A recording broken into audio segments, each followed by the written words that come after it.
प्रिय श्रोता, नमस्कार। कार्यक्रम वेद पाठशाला में आपका हार्दिक स्वागत है। इस कार्यक्रम में हम परमेश्वर के वचन का विस्तार पूर्वक अध्ययन किया करते हैं, जो आपकी आत्मिक उन्नति के लिए लाभदायक सिद्ध होगा। तो लीजिए सुनते हैं आज का ये संदेश।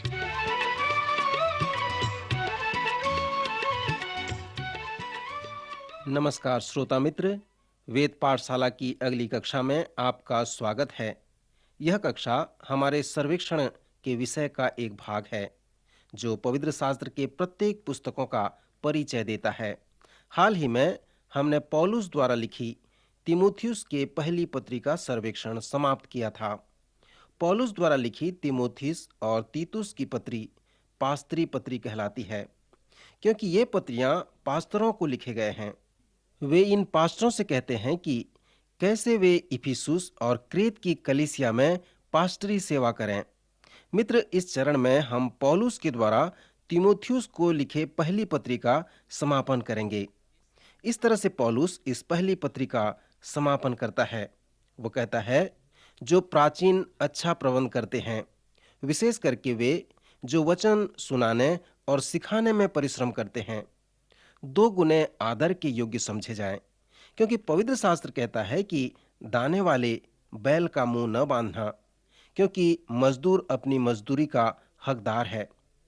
कोई दोष किसी प्राचीन पर लगाया जाए तो बिना 2 या 3 गवाहों को उसको न सुनना, पाप करने वालों को सबके सामने समझा दे, ताकि और लोग भी डरें। परमेश्वर और मसीह यीशु और चुने हुए स्वर्गदूतों को उपस्थित जानकर मैं तुझे चेतावनी देता हूं कि तू मन खोलकर इन बातों को माना कर और कोई काम पक्षपात से न कर। किसी पर सिर हाथ न रखना और दूसरों के पापों में भागी न होना। अपने आप को पवित्र बनाए रखना। भविष्य में केवल जल ही का पीने वाला न रह, पर अपने पेट के और अपने बार बार बीमार होने के कारण थोड़ा थोड़ा दाखरस भी काम में लाया कर।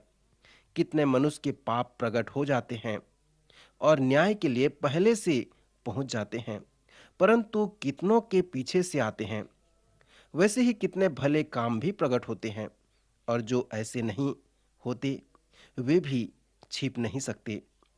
मित्र, प्रथम तीमुथियुस और पौलुस तीमुथियुस को इस प्रकार लिखता है। इस समय हम पास्तरी पत्रियों में से प्रथम तीमुथियुस, फिर तीतुस की पत्री, फिर दूसरे तीमुथियुस की पत्री का सर्वेक्षण कर रहे हैं। जैसे पौलुस पास्तरी पत्री लिखता है, तो उसका जो लिखने का मुख्य कारण है यह है कि कलीसिया को जो अगुवे की आवश्यकता है, उसे अगुवाई करना है, उनका स्वभाव व जीवन कैसा हो। इस संसार में कलीसिया को मसीह का गवाह होने के साथ साथ उनके जीवन में आत्मा के फल हों, क्योंकि यह बहुत महत्वपूर्ण है। जैसे पौलुस तीमुथियुस को यह सुझाव देता है, तो वह तीमुथियुस से कहता है कि अपने पेट व बार बार बीमार पड़ने के कारण वह थोड़ा थोड़ा दाखरस भी काम में लाया करे। जब पौलुस कहता है कि तीमुथियुस, तू पापों में भागी न होना, अपने आप को पवित्र बनाए रखना, पर मेरा अर्थ ये नहीं कि तू दाखरस लेना पूर्ण रूप से छोड़ दे। तुझे थोड़ा थोड़ा दाखरस भी लेना है, क्योंकि तेरे पेट में बार बार समस्या होती है। मैं एक अच्छे पास्टर को जानता हूं जो एथेंस में है। वो आज के दिनों का पौलुस है।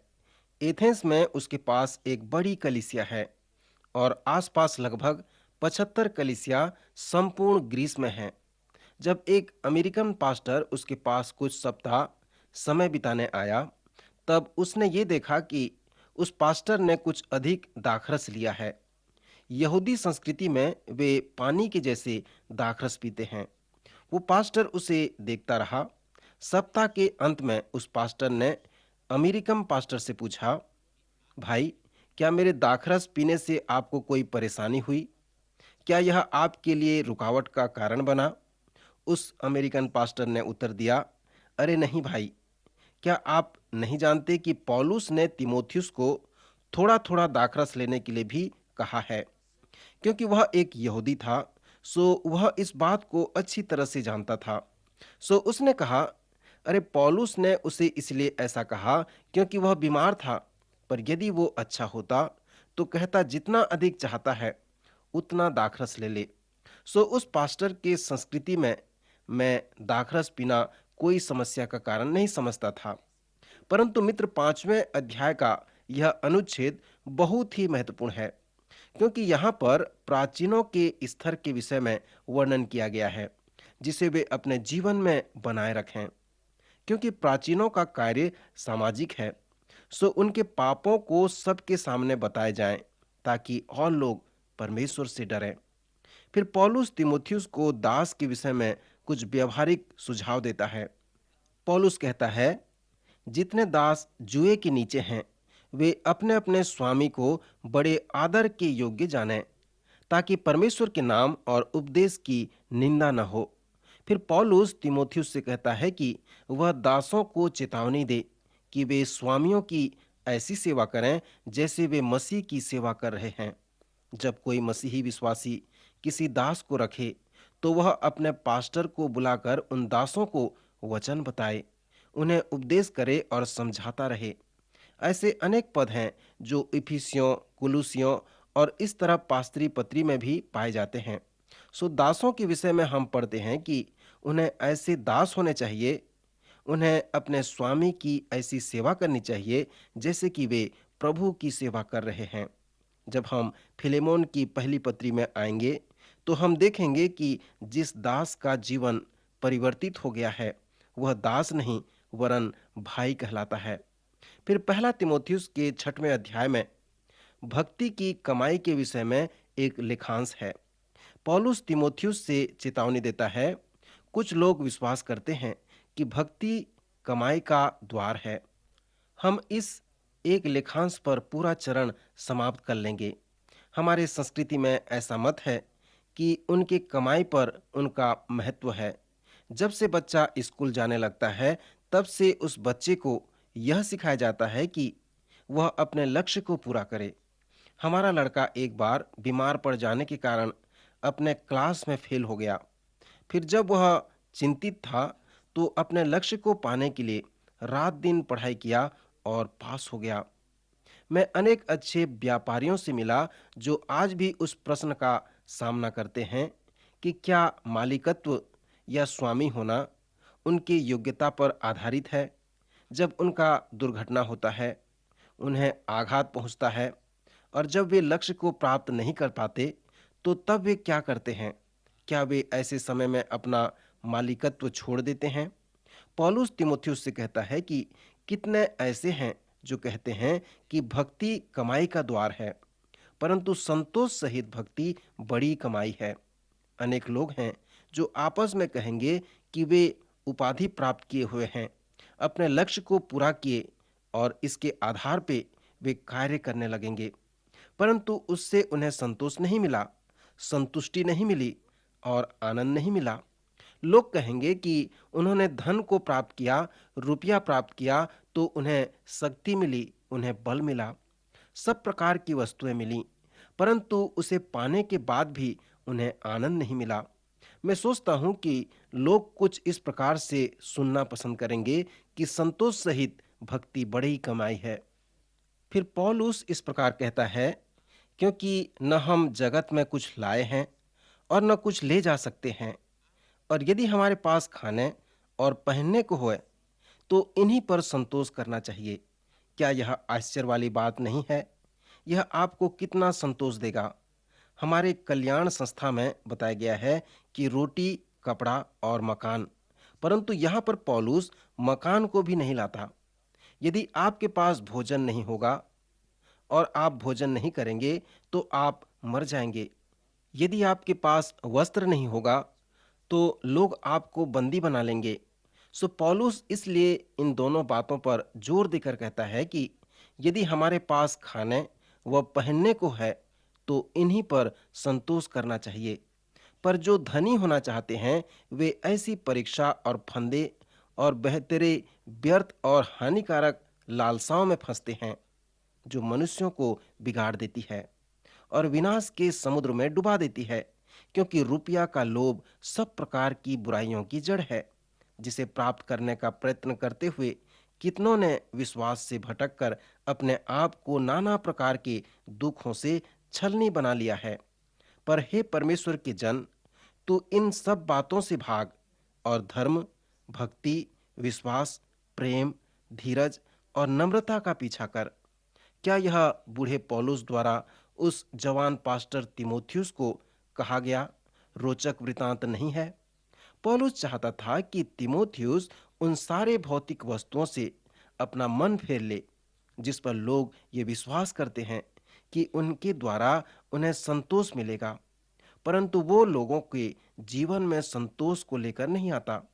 वे कहते हैं भक्ति कमाई का द्वार है, परंतु संतोष सहित भक्ति बड़ी कमाई है।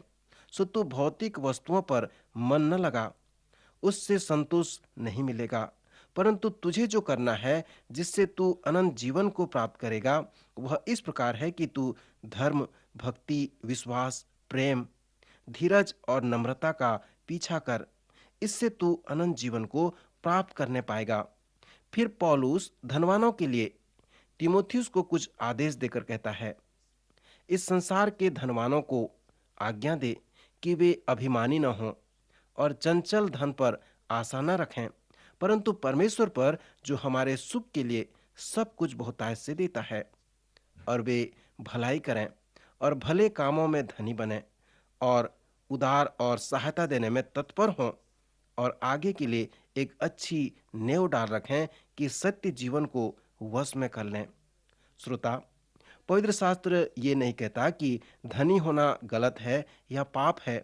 अनेक लोग धनी हुए हैं क्योंकि उन्होंने अपने उत्तरदायित्व को पूरा किया है और उसे प्राप्त किया है। सो यह पाप नहीं है, गलत नहीं है। पवित्र शास्त्र में अनेक धर्मी लोग धनी थे। स्मरण करें इब्राहिम, अयूब, दाऊद राजा और अनेक लोग। इसमें महत्वपूर्ण क्या है? वे धन पर भरोसा नहीं रखते थे, परंतु वे परमेश्वर पिता पर भरोसा रखते थे। सो पौलुस ने कहा है, रुपये का लोभ सब प्रकार की बुराई का जड़ है, इसलिए इस पर लालच न करना। पौलुस तिमोथियुस को परमेश्वर का जन कहता है। वह तिमोथियुस को स्मरण दिलाता है कि वह पास्टरों के बुलाए गए को समझे। जब तिमोथियुस इस बात को समझेगा तो वह उन लोगों को प्रचार करेगा जो धनी होना चाहते हैं। जो धनी हैं वे अभिमानी न हों, धन पर भरोसा न रखें, परमेश्वर पर भरोसा रखें, भलाई करें, भले कामों में धनी बने और उदार और सहायता देने में तत्पर हों और इस प्रकार आगे के जीवन के लिए अच्छी नेव डालें कि सत्य जीवन को वश में कर लें। पौलुस ने तिमोथियुस को इफिसुस में और तीतुस को क्रेत में सेवा के लिए पास्टर नियुक्त किया था। क्रेत एक ऐसा स्थान था जहां पर कलीसिया निर्माण करना और उसकी रखवाली करना बड़ा ही कठिन था। प्रथम तिमोथियुस और तीतुस की ये दोनों पत्री पास्तरी पत्री के सहदर्शी पत्री कहलाते हैं, क्योंकि दोनों के संदर्भ आपस में मिलते हैं और दोनों कलीसियाओं के नियमावली विषय पर लिखे गए हैं। आज अनेक संस्थाओं में उनके सेवकों के पास नियमावली पुस्तिका हैं जिसे वे प्रकाशित किए हैं। ये दोनों पास्तरी पत्री भी सेवकों की नियमावली पुस्तिका कहलाते हैं। ये पुस्तिका संस्था के नियम के विषय में सेवक को बताए जाते हैं। ये बताते हैं कि कैसे विवाह होना है, कैसे मृतक को दफनाना है, कैसे लोगों को बपतिस्मा देना है और कलीसिया के अन्य कार्यक्रमों को किस प्रकार चलाना है। पौलुस द्वारा तीतुस को जो पत्री है वो पहला तिमोथियुस के जैसा नहीं है, परंतु पहला तिमोथियुस में केवल व्यक्तिगत बातें अधिक हैं। ऐसा लगता है कि तीतुस के साथ पौलुस का व्यक्तिगत संबंध नहीं था, परंतु तिमोथियुस के साथ अधिक था। फिर भी उनमें एक महान संबंध था। प्रायः तीतुस समस्याओं को समाधान करने में उसका एक अच्छा मित्र था। तीतुस की पत्री के लिए पौलुस का जो महत्व है वो अध्यक्ष का धर्मी होना है, कलीसिया में सुधार लाना, प्राचीनों को नियुक्त करना है। तीतुस की पत्री में पौलुस शायद इस प्रकार से कहता है, तीतुस, तू एक ही तरीके से क्रेत में कलीसिया निर्माण कर सकता है, और वह इस प्रकार है कि धर्मी प्राचीन जो हैं वे परमेश्वर के सिद्धांत को अपने पवित्र जीवन से सजोए रखें। श्रोता, इस पत्री का जो मुख्य विषय है वो है भक्ति के साथ सिद्धांतों को संजोए रखना। मेरे पास उस कठिन कार्य के लिए कुछ व्याख्या है जिसे पौलुस ने तीतुस को दिया था। क्योंकि तीतुस को वो कठिन कार्य दिया गया था, सो हम कह सकते हैं कि तीतुस एक दृढ़, पौड़, स्थिर मन वाला व्यक्ति था। अर्थात वह कठिन समय में अच्छी तरह से परामर्श कर सकता था, मेल मिलाप करने वाला व्यक्ति था। पहले अध्याय के 5वें पद में पौलुस तीतुस से कहता है, मैं इसलिए तुझे क्रेत में छोड़ आया था कि तू शेष रही हुई बातों को सुधारे और मेरी आज्ञा के अनुसार नगर नगर प्राचीनों को नियुक्त करे। तीतुस पौलुस के समस्याओं को समाधान करने वाला था। जो कलीसियाओं में समस्या थी, उसका तीतुस ने समाधान किया। कुरिन्थ की कलीसिया में समस्या थी, सो पौलुस ने तीतुस को कुरिन्थ भेज दिया। क्रेत में समस्या थी, सो तीतुस को क्रेत भेजा गया। पहला अध्याय उसके 10वें और 11वें पद में आपको ये देखने को मिलेगा कि जिस प्रकार गलतिया और अन्य स्थानों में पौलुस के पास समस्याएं थी, उसी प्रकार क्रेत की कलीसिया में भी समस्याएं थीं। वहां संपूर्ण परिवार परमेश्वर के अनुग्रह के पीछे मुड़ गए, क्योंकि यहूदी लोग आकर उन्हें यह शिक्षा देने लगे कि वे मूसा की व्यवस्था को बनाए रखें या उन्हें उद्धार पाने के लिए खतना करना आवश्यक है। सो क्रेत में कुछ ऐसे लोग थे जो शिक्षा दिया करते थे और क्रेत में मसीह के चेलों से पैसा लेना चाहते थे। सो इस प्रकार की समस्याओं को पौलुस लिखता है, जिसका समाधान तीतुस को करना है। पहला तीमुथियुस के जैसे तीतुस की पत्री में भी अनेक उसी प्रकार की बातें हैं जैसे प्राचीनों की योग्यता के विषय में है, और मैं इसे दोहराना नहीं चाहता, परंतु कुछ बातों को बताना चाहता हूं जो स्मरण करने योग्य है। उदाहरण के लिए पौलुस तीतुस को लिखता है, क्योंकि बहुत से लोग बकवादी, निरंकुश और धोखा देने वाले हैं, विशेष करके खतना वालों में से। इनका मुंह बंद करना चाहिए।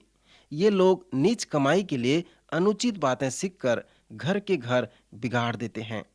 उन्हीं में से एक जन ने, जो उन्हीं का भविष्यवक्ता है, कहा है कि क्रेती लोग सदा झूठे, दुष्ट पशु और आलसी पेटू होते हैं। यह गवाही सच है, इसलिए उन्हें कड़ाई से चेतावनी दिया कर कि वे विश्वास में पक्के हो जाएं और वे यहूदियों की कथा कहानियों और उन मनुष्यों की आज्ञाओं पर मन न लगाएं जो सत्य से भटक जाते हैं। शुद्ध लोगों के लिए सब वस्तुएं शुद्ध हैं, परंतु अशुद्ध और अविश्वासियों के लिए कुछ भी शुद्ध नहीं, वरन उनकी बुद्धि और विवेक दोनों अशुद्ध हैं। वे कहते हैं कि हम परमेश्वर को जानते हैं, पर अपने कामों से उसका इनकार करते हैं, क्योंकि वे घृणित और आज्ञा न मानने वाले हैं और किसी अच्छे काम के योग्य नहीं। सो ये पौलुस द्वारा तीतुस को कठिन शब्द हैं। पौलुस का तीतुस के लिए जो सुंदर संदेश है, वो दूसरा अध्याय उसके 11वें वचन से 15वें आयत में पाया जाता है, जो संदेश का केंद्र है। पौलुस लिखता है, क्योंकि परमेश्वर का वह अनुग्रह प्रकट है जो सब मनुष्यों के उद्धार का कारण है, और हमें चिताता है कि हम अभक्ति और सांसारिक अभिलाषा से मन फेरकर इस युग में संयम, धर्म और भक्ति से जीवन बिताएं और उस धन्य आशा की, अर्थात अपने महान परमेश्वर और उद्धारकर्ता यीशु मसीह की महिमा के प्रकट होने की बाट जोते रहें, जिसने अपने आप को हमारे लिए दे दिया कि हमें हर प्रकार के अधर्म से छुड़ा ले और शुद्ध करके अपने लिए एक ऐसी जाति बना ले जो भले भले कामों में सरगर्म हो। पूरे अधिकार के साथ ये बातें कह और समझा और सिखाता रहा, कोई तुझे तुच्छ न जानने पाए। क्या आपने कभी सुना कि एक कलीसिया है जिसका नाम प्रभु प्रकाश की कलीसिया है? मैंने इस प्रकार के नाम की कलीसिया को देखा है। प्रभु प्रकाश एक यूनानी शब्द है जिसका अर्थ है प्रकटन या आभास। इस संदर्भ में पौलुस ने कलीसिया का रूपरेखा दिया है, जो पास्त्री पत्री में तीतुस इस प्रकार कह सकता है। पौलुस दो प्रकटन के विषय में बातें करता है और उसने हमें कहा है कि कलीसिया दो प्रकटन के मध्य बनाया गया है। उसने लिखा है कि परमेश्वर का वह अनुग्रह प्रकट है जो सब मनुष्यों के उद्धार का कारण है। जब पौलुस उन वचनों को कहता है तो वह मसीह के प्रथम आगमन व प्रगटीकरण के विषय में कहता है। जब बैतलहम में यीशु का जन्म हुआ तो हम उसे परमेश्वर का अवतरण कहते हैं। परमेश्वर देह धारण किया और सब मनुष्य परमेश्वर के उद्धार को देख सके, अर्थात जैसे यीशु मसीह इस पृथ्वी पर 33 वर्ष तक रहा। पौलुस उसे परमेश्वर का प्रगटीकरण कहता है। यह एक सामर्थ वृतांत है कि परमेश्वर ने दिखाया। परमेश्वर पृथ्वी पर प्रकट होकर मनुष्य इतिहास को प्रतिच्छेद किया है।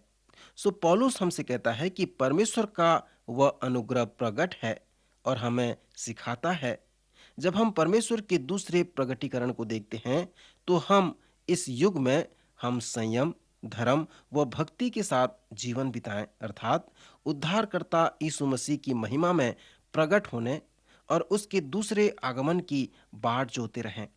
इसलिए एक कलीसिया के लिए जो अच्छा शीर्षक है, एक अच्छा नाम है, वो कलीसिया के दो प्रगटीकरण हैं, क्योंकि कलीसिया इन दो प्रगटीकरण के मध्य बने रहने के लिए बनाया गया है।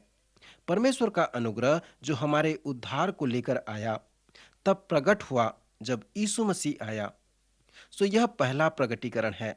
नए नियम में हमें 318 बार कहा गया है कि परमेश्वर फिर से प्रभु यीशु मसीह द्वारा प्रकट होने वाला है। यीशु मसीह फिर से आने वाला है। सो कलीसिया जो दो प्रगटीकरण के मध्य बनाया गया है कि जब परमेश्वर का वह अनुग्रह प्रकट हुआ तो उद्धार आया, और परमेश्वर का प्रगटीकरण तब घटित होगा जब यीशु मसीह दोबारा वापस आएगा। परमेश्वर जानता है कि इस दो प्रगटीकरण के मध्य कैसा वह चाहता है कि उसकी कलीसिया विद्यमान हो। इस युग में ये सुंदर लेखांश हमें कहते हैं कि हम संयम, धर्म व भक्ति के साथ जीवन बिताएं। पौलुस हमसे कहता है कि जब परमेश्वर मसीह में प्रथम बार प्रकट हुआ तो वह हमारे लिए उद्धार को लेकर आया। उसने हमें पाप के गुलामी से छुड़ाया, वह शुद्ध किया। सो हम उसके निज अपने लोग हैं।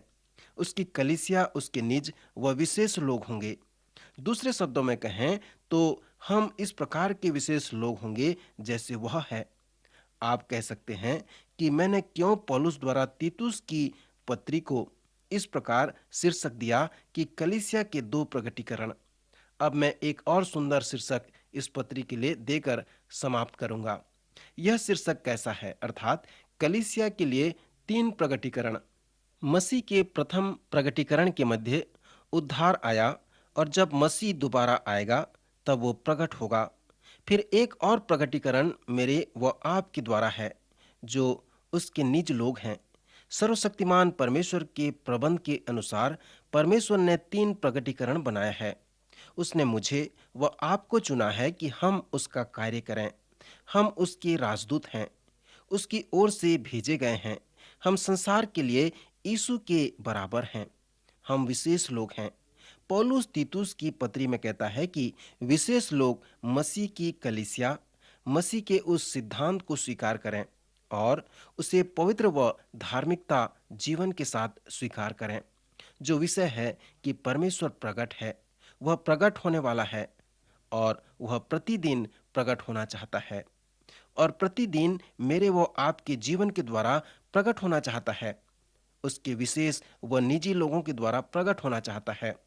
परमेश्वर के द्वारा उसके कलीसिया के प्रकटीकरण को इस युग में इस तरह वर्णन किया जा सकता है कि हम प्रतिदिन जो करते हैं वह कहते हैं, उसके द्वारा हम सुसमाचार लिख रहे हैं। हम जो लिखते हैं लोग उसे पढ़ते हैं, चाहे वो सत्य हो या असत्य हो। लोग कहते हैं, बताएं आपके अनुसार सुसमाचार क्या है।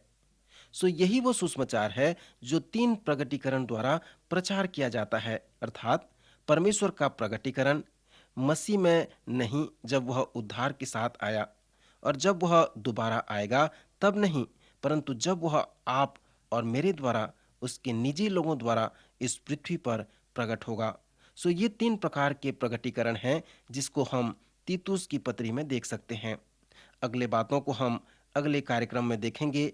आज हम यहाँ पर रुकना चाहते हैं। प्रभु आज के वचन द्वारा आपको आशीष दे।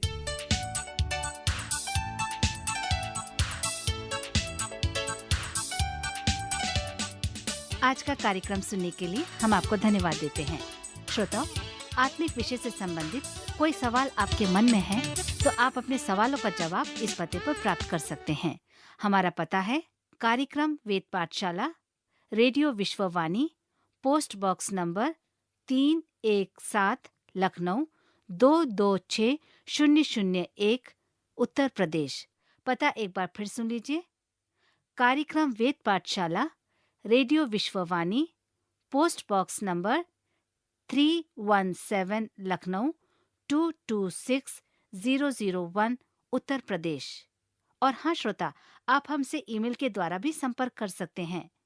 हमारी ईमेल आईडी है hindiembassy@radio.vv.org, hindiembassy@radio.vv.org। अब हमारे कार्यक्रम का समय यहीं पर समाप्त होता है। अगले कार्यक्रम में आपसे फिर भेंट होगी। तब तक के लिए हमें आज्ञा दीजिए। नमस्कार।